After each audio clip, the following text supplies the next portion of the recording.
Selamat kembali ke channel Kiang Plants. Hari ini bila saya datang ke kebun terung asam, saya terkejut sebab banyak pokok sengit kena angin. Ada yang hampir tumbang. Jadi dalam video ini saya nak tunjukkan macam mana saya cuba selamatkan pokok-pokok ini sebelum lebih teruk. Jom kita teruskan.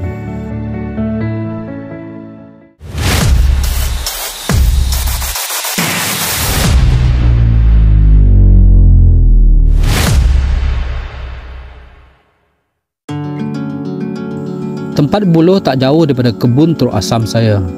Naik bukit sikit, lebih kurang 5 ataupun 6 minit berjalan kaki. Kalau tanam terung asam memang wajib ada buluh standby. Angin dekat kawasan tempat saya ni memang kuat. Jadi sokongan buluh ni kira macam insurans untuk pokok.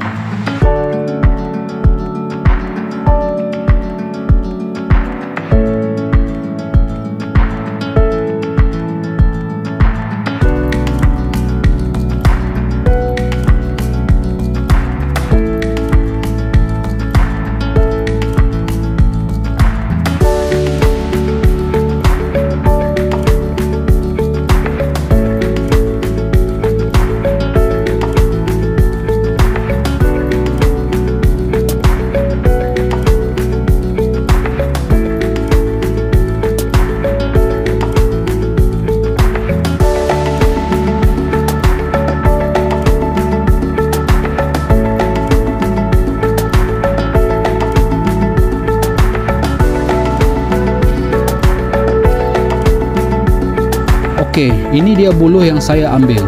Kita pilih yang tak terlalu besar dan tak terlalu nipis. Cukup untuk pacak dan tahan angin.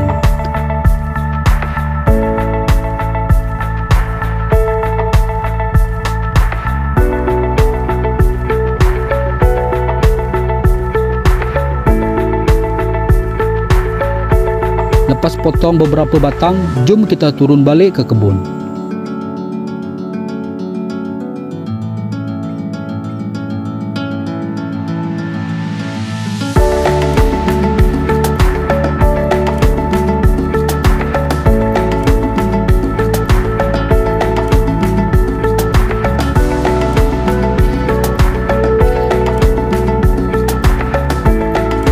Sampai saja di kebun, kita terus pacak buluh.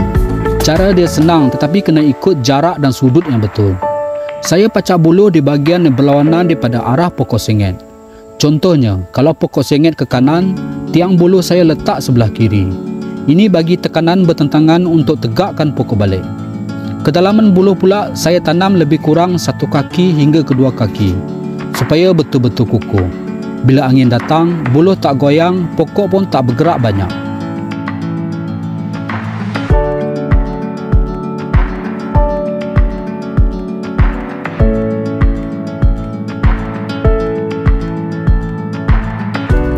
Sekarang kita sambung bahagian yang paling penting, iaitu mengikat batang pokok ke tiang buluh.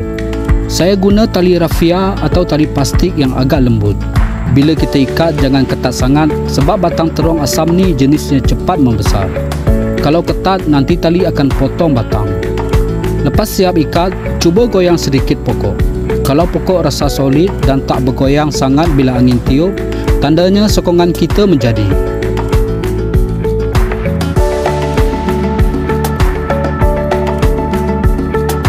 Okey, semua pokok yang sengit tadi saya dah tegakkan dan ikat betul-betul.